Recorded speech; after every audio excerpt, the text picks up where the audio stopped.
beginning of the season. I have done a little bit of work, but not very much. So this is the flower and herb bed. Still needs weeded, I just haven't had a chance to do that. And then obviously I have done this bed here, and this is going to be for the potatoes. So I've got this all dug over and manure in. And then I've got onions in there, this little bed, and onions in there. And this here is a new bed. There's a little weed there in the middle that I've missed. And this will be potatoes as well.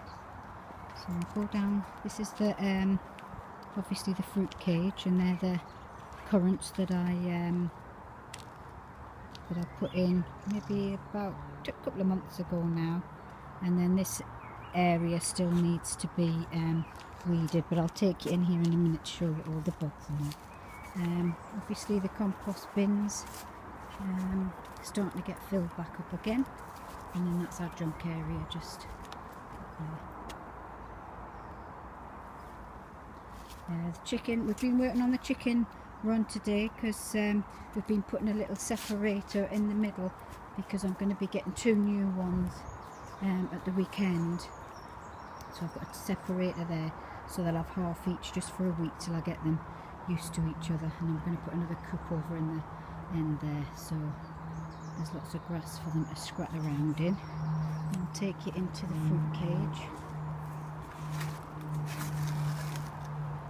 So this is the fruit cage. So these are apple and pear trees, and this is our Bramley apple. It's definitely got buds on. I'm not sure if they're leaves or if they're going to be blossom. I've got a feeling that they're leaves. But this is, look at this. This is the plum tree, and it's got absolutely hundreds of bits of blossom on. So that's great, but it obviously all needs to be weeded. And then we've got our gooseberries over there, and there's another Victoria plum tree, and then there's a pear tree over there. All of the raspberries are starting to get leaves on, and the strawberries, I need to tidy up around the strawberries. And then obviously that's the black currant, and that's the josterberry, and then that's the white currant, and that's the red currant. So that's the fruit cage. And this is the potager. At the moment we've got garlic and onions, and then we've got a few shallots in there, but I've actually filled the gaps in with red onions today. And then we've got onions over there, and there's a gap in there as well, so I've put some more red onions in there. And then obviously the rest of this all needs dug over.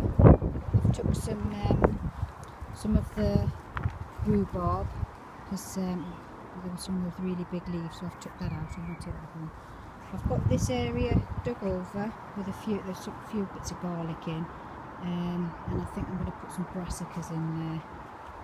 And this is obviously at the back of the chicken run. And then they were the potato baskets that I did last year. I'm not too sure what I'm going to do with them. And then this along here, we've put some wildflowers in, but then I've also put some onions in there as well. You can just see the little red onions. So I don't know how they'll do in there, but we'll see. And then obviously this all needs dug over.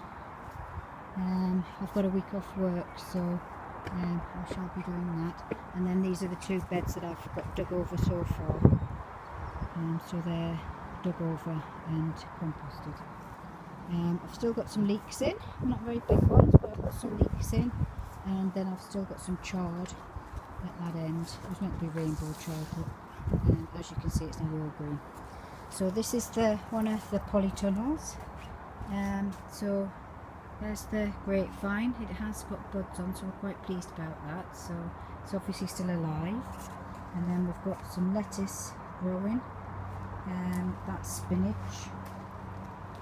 This was meant to be carrot, but I really don't think anything's growing in there. I'm still getting broccoli off my little broccoli plants, so I'm pleased about that. These are carrots, and as you can see, they're growing much better. So I think we're going to get some carrots off there. And then there is some beetroot in there. I think that it's coming through, but I'm not too sure if it's weeds or not. And then that's the other grapevine there. And then this is the blueberry. And as you can see, got like quite a lot of blossom on there. So this will go out once in maybe a week's time. I'll just put that out into the fruit cage. And then that's the fig, and that's getting all its buds on as well. And then I thought I would show you the other polytunnel that we haven't done anything in. So we've got the polytunnel up. This was all dug over, and when we've gone in there today, it's just full of weeds. So we're going to put 2 beds in, bed down each side, and then a path down the middle. So that's going to take some digging up, but hopefully the chickens will help us with that. This is obviously just the junk area. Well, it's not the junk area, it's where we keep all our wheelbarrows and all of our bamboo poles, and then we've got our sheds and things. And this is the wildlife area, and it's looking a bit bedraggled, but it is starting to come to life again. But we are thinking about putting one big pond in instead of the 3 little ones. So that might be a project for the summer. And then this is the other end of the flower and herb garden. Lovely buddleia there. That's the white buddleia, it's gorgeous. And then obviously the greenhouse. There's a bit of a mess at the minute. I need to get in there and get that cleaned up. And then this is just where my cold frame, and that is. And then obviously the little shed. And then we're back to the beginning again. So that's the allotment at the present time. Still a lot of work to do. But the season's just starting, so I'll give you a regular update so you can see how